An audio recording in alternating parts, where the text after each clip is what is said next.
Let's begin. We'll continue. We are beginning chapter 4 today. Let's quick review. Chapter 1 in one word is neshamas, souls, two souls. Chapter 2 is chelik, a part. The second soul is a part of God, not a creation of God, but a part of God. Everything in creation is through God's word. The source of this second soul is, godly soul is a part of God. And then chapter 3 went to start to begin to understanding the inner dimension of this soul.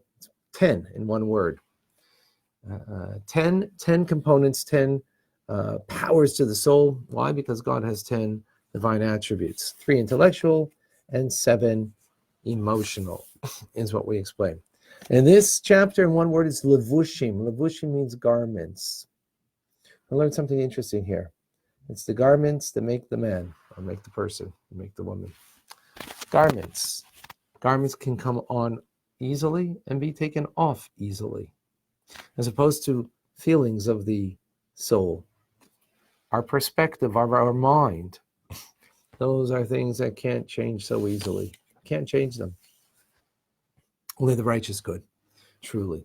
But what we can do is our garments. That could be changed. What do garments refer to? Our self-expression, just like the garments make the person, right? In the sense that they are an expression of the person.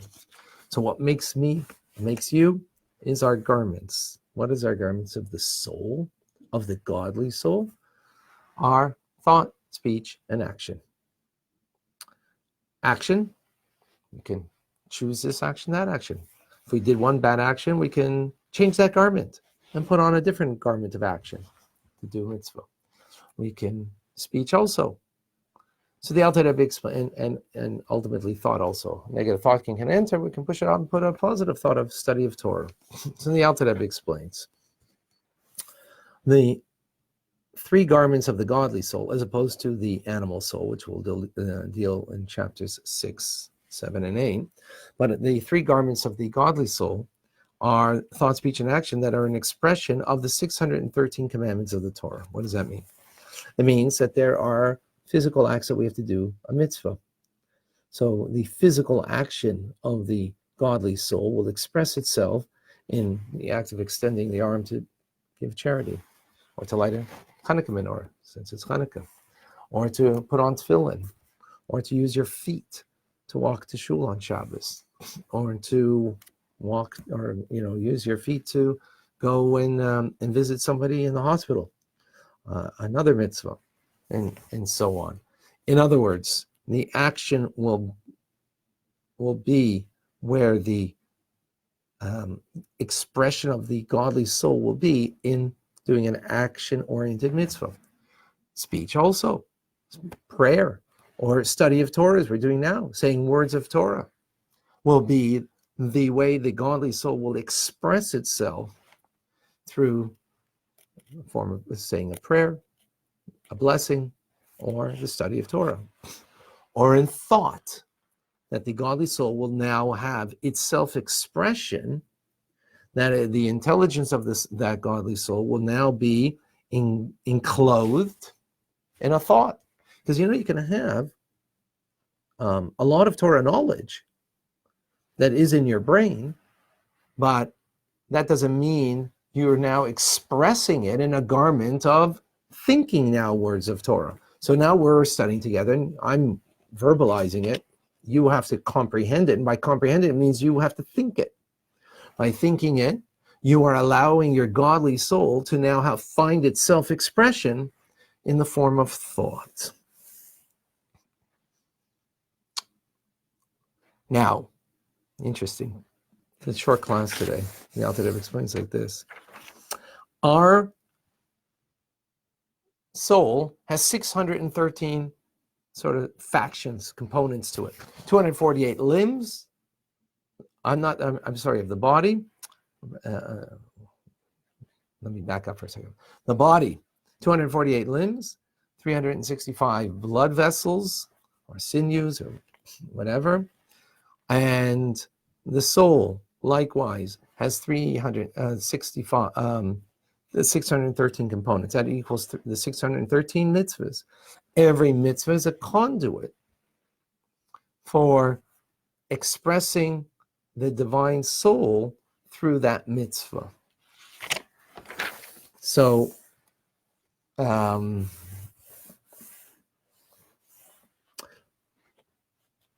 what does that mean?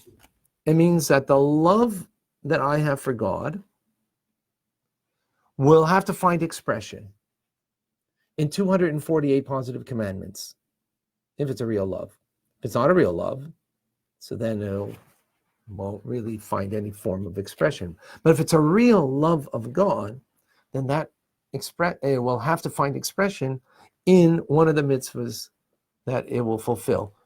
Why? Because that love will motivate that the individual wants to connect to God, and connect to God in a way that your soul is connected. Since your soul is made up of 613 components based on the 613 commandments, each commandment then will then infuse a unique light in the soul of the individual by the act of doing the mitzvah, the speech involved in the mitzvah, and the thought that's involved in that mitzvah.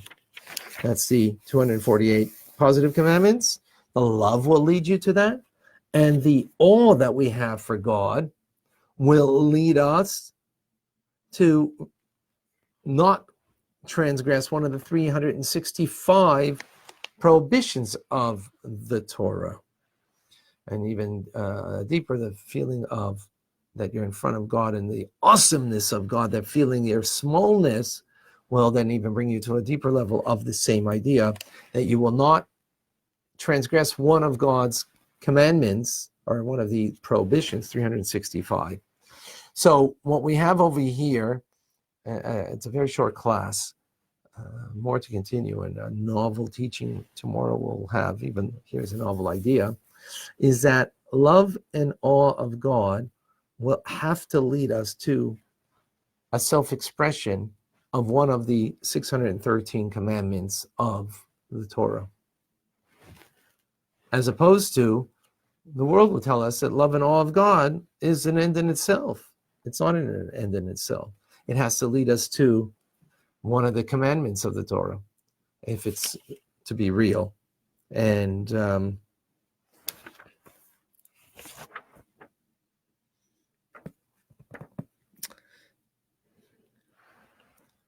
to the self-expression. In other words, our soul has, as we learned in the previous chapter, a love and awe of God that can be produced by understanding the greatness of God. But now what it needs to do is produce a garment of self-expression of the soul, that soul is now engaged and brings us to doing the physical act of the mitzvah, the speech involved in the mitzvah, and the thought that's involved in that mitzvah. Then we have the garment that will be a garment of the soul. What we'll learn tomorrow is a very unique idea of how truly the concept of the garments make the person more than the godly soul. But we'll have to wait for that. All right, folks. Afreilich Chanukah. It's Chanukah. To light those candles, illuminate our soul, illuminate our surroundings, the darkness of this world. And what we're learning over here is truly helping us to eradicate darkness in ourselves, because now we're coming to understand who we are by understanding the godly soul and the makeup of it. It will give us the capability to deal with our inner struggles. When we don't know who we are, we're not capable of dealing with life struggles. So what the Alter Rebbe is doing right now is giving us a teaching of understanding the godly soul.